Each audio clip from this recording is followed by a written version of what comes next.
There's a Japanese proverb that's been around for centuries and has become very well known in the West as well. It says, "The nail that sticks out gets hammered down." For centuries, this phrase has been used as a warning, a way of saying, stay in your place, don't raise your head, don't try to be different. But this same proverb hides a truth that can completely change how you view criticism. What if every time someone criticized you, judged you, talked behind your back, that wasn't a sign that you were doing something wrong, but proof that you were doing something right? Criticism doesn't always mean we're going in the wrong direction. It can mean that the people around us are bothered by the fact that we're stepping out of our comfort zone and breaking out of the bubble that many prefer to remain trapped in. We'll delve deeper into this topic in today's video. Before we begin, I need to ask you something. If you're new here, subscribe to the channel, hit the like button, and leave me a comment answering this question. What was the most unfair criticism you've ever received? You can write it below. I try to read most of the comments, and then maybe your story will appear in a future video. Now let's get down to business. Chapter 1. The Nail and the Hammer. In feudal Japan, there was an unwritten rule, a rule that no one needed to say aloud because everyone already felt it firsthand. The rule was simple. Don't stand out. Don't speak too loudly. Don't walk differently. Don't think differently. Don't be different. It was in this context that the proverb was born, Deru kui wa utareru. The nail that sticks out is hammered. Think about it. Imagine a row of nails, all level, all the same. One of them starts to rise. Just a little. You can barely notice. But someone notices, and what happens? The hammer comes. The hammer. That was the logic of Japanese society. The harmony of the group called off. It was more important than any individual talent. If you stood out, you were seen as a threat. Not because you were wrong, but because your difference made others feel uncomfortable. However, this isn't just something from feudal Japan. It happens today. At your school, at your work, in your family, on your social media. Every time you try to do something different, the hammer appears. Only now the hammer has another name. Now it's called other people's opinions. Think about the last time you shared an idea and someone laughed. The last time you tried something new and heard, that's not going to work. The last time you made a decision that was yours and the people around you acted like it was their problem. This is the hammer, and it exists for one reason only. You stood out. Chapter 2. The Story of Cameron. To help you understand what I'm saying, let me tell you a story. The story of a guy named Cameron. Cameron was a 21-year-old young man. He lived in a small town in the American Midwest.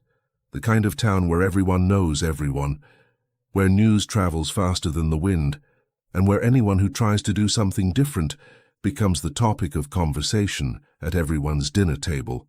Cameron grew up in a simple family. His father worked in a factory. His mother was a supermarket cashier. His friends were the same ones he'd had since childhood, and the plan everyone expected of him was the same old plan: finish high school, get a job in the city, get married, have children, and live a life like everyone else. But Cameron had something inside him that didn't fit into that plan. Since he was 15, he spent hours watching documentaries. He read books on psychology. He was fascinated by understanding how the human mind works, and at 19, he started writing short texts, reflections, loose ideas that he posted on an anonymous internet account. At first, nobody cared. The texts were invisible. But Cameron continued, and over time, people started reading. Then they started commenting. Then they started sharing. And when Cameron decided he was going to turn it into a real project, that he was going to create content, invest in it, try to make a living from it, that's when the hammer fell. His father said, "That's not a real job." His mother said, "You're going to embarrass yourself." His friends started making jokes.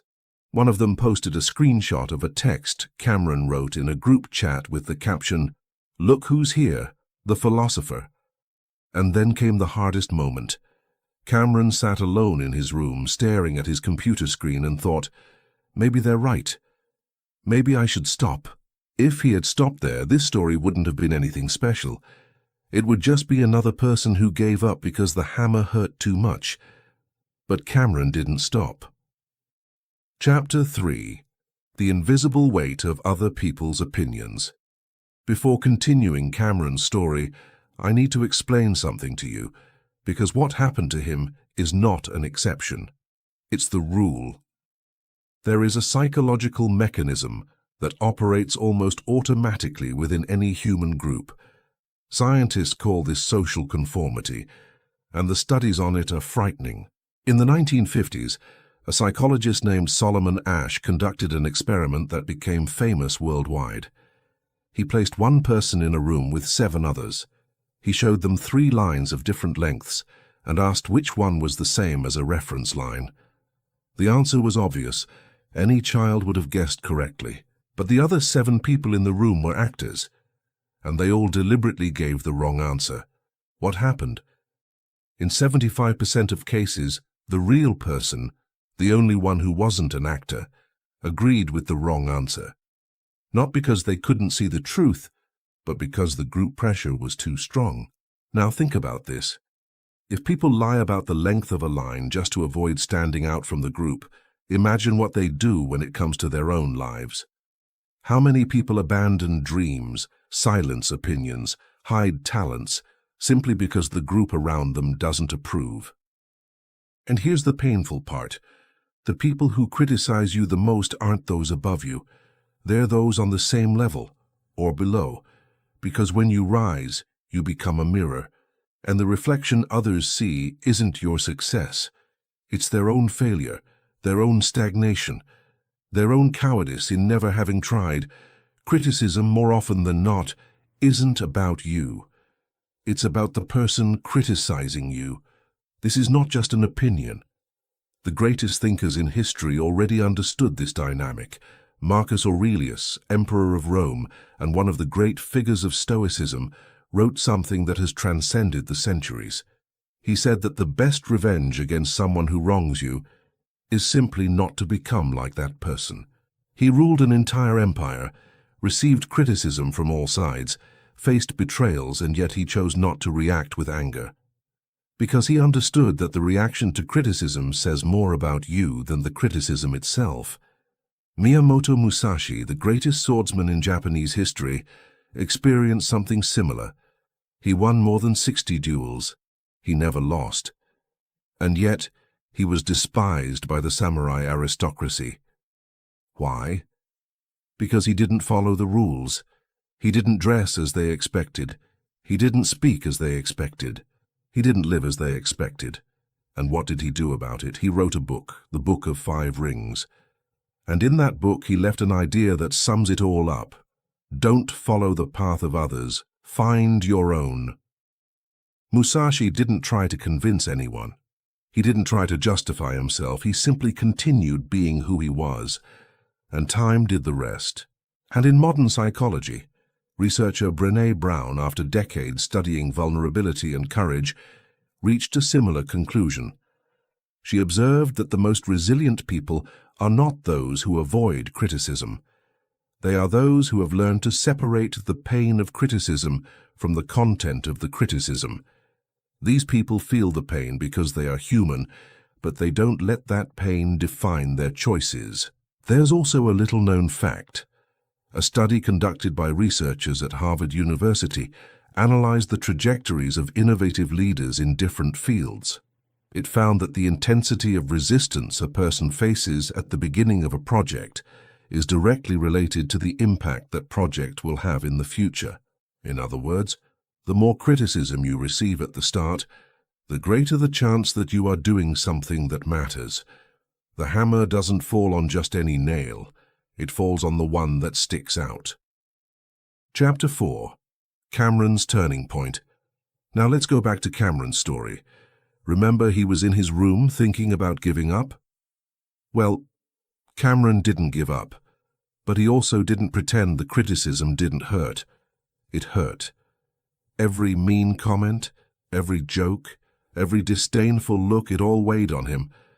But he made a choice that changed his trajectory. He decided to use the criticism as fuel. Cameron started waking up earlier. He studied more, he wrote more. Each piece he published was better than the last. And he stopped posting anonymously. He used his name, his face, his voice. In the beginning, the numbers were small. Few views, few comments.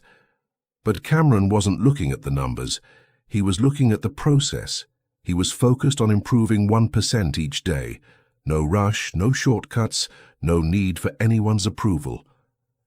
And then the same people who laughed at him started paying attention, because consistency is impossible to ignore.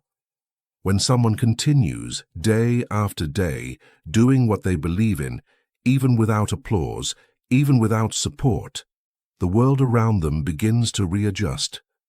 6 months later, Cameron had a community. People who identified with his ideas. People who sent messages saying that one of his texts had changed the way they thought. A year later, he secured his first paid partnership. That was enough to prove that this was real. And his father? The same father who said that wasn't real work? One day, without saying anything, he shared one of Cameron's texts on his own profile. He just shared it. Cameron saw it and understood. The hammer hadn't disappeared. It was still there. But Cameron had climbed too high to reach it. Chapter 5, the second proverb. And this is where something almost no one knows comes in, because the Japanese proverb has a sequel, a second part. The full version reads, "The nail that sticks out gets hammered, but the nail that sticks out too much can't be hammered." Desugita kui wa utarenai. Read that sentence again. The nail that sticks out too much is out of the reach of the hammer. This means there's a phase, a transition, where criticism is more intense. It's the moment when you've already moved beyond the ordinary, but haven't yet reached the undeniable level. In this phase, everyone has an opinion about you. Everyone thinks they know what's best for you. Everyone wants to pull you back down to their level. But if you can endure this phase, if you persevere even when the hammer falls hardest, there comes a point where criticism loses its power. Because the results speak louder, because your consistency becomes an answer that no words can refute. Akio Morita, the founder of Sony, heard from investors that his idea for a portable radio was ridiculous.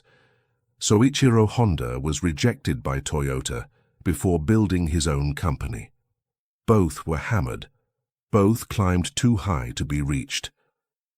The harshest criticism comes precisely when you're closest to breaking through the barrier. It's as if the system is testing whether you truly deserve to be there. And most people give up at exactly that point, exactly when they were so close. But wait, there's a detail in this whole story that I haven't told you yet, and it's perhaps the most important one of all. There's a huge difference between being criticized by those in the stands and receiving feedback from those in the arena. Not all criticism is a hammer, some is a compass. The problem is that most people don't know how to differentiate. They react to everything the same way. They either shut down completely and ignore everything, or they absorb everything and destroy themselves from the inside. The middle ground, and the Japanese understood this very well, is learning to filter. It's about asking, has this person who is criticizing me ever done what I'm trying to do? Do they have the authority to speak on this, or are they simply projecting their own fear onto me? When you learn to ask that question, criticism becomes a tool. The hammer in the right hands doesn't destroy, it sculpts. And there's a Japanese concept that perfectly complements all of this. It's called kintsugi. I know most of you are already familiar with this concept, but there might be someone new to the channel hearing about it for the first time. Kintsugi is the art of repairing broken ceramics with gold. Instead of hiding the cracks, the Japanese fill them with liquid gold, because they believe that a broken and repaired piece is more beautiful than a piece that never broke. Every criticism you've received and survived is a crack filled with gold. Every time the hammer fell and you remained standing, you became stronger, rarer, more valuable. Scars are nothing to be ashamed of. They are proof of resilience. So to summarize what we talked about today, the proverb deru quiwa utareru, the nail that sticks out gets hammered down. It's not a warning to shrink. It's a description of what happens when you dare to be different. And understanding that changes everything. Criticism, more often than not, isn't about you. It's about the discomfort your courage causes in those who lack the courage to do the same. It's projection. It's fear of others disguised as opinion. There's a transitional phase between the ordinary and the undeniable, where the hammer falls with the most force. Most people give up at this stage, but those who make it through remain out of reach. Not all criticism is a hammer. Some are compasses. Learning to filter is a skill that separates those who grow from those who only react. And lastly, every mark that criticism has left on you is not a flaw. It's gold. It's kintsugi. It proves you were in the arena while the others were in the stands. Cameron, that 21-year-old kid from a small town, understood this. He wasn't born special. He had no connections. He had no money. He had no support. He only had one thing, the refusal to conform. And if you're here, watching this video until the end, I believe you have the same thing inside you. That voice that tells you that you can do more, that you deserve more, that there's something beyond what others expect of you. So the next time someone criticizes you, don't react. Don't justify yourself. Don't belittle yourself. Just remember this proverb. Remember that the hammer only falls on the nail that stuck out. So ask yourself, do I want to be the nail that never went up? Or do I want to be the one that went up so high that the hammer can't reach it anymore? Think about it. If this video resonated with you, I invite you to subscribe to the channel, leave a like, and share it with someone who needs to hear this. Because maybe that person is being hammered right now, and maybe this video is exactly what they need to keep going. I also invite you to watch one of these videos that are appearing on your screen. Thank you so much for all your support. And remember, be present, walk with honor, follow the path.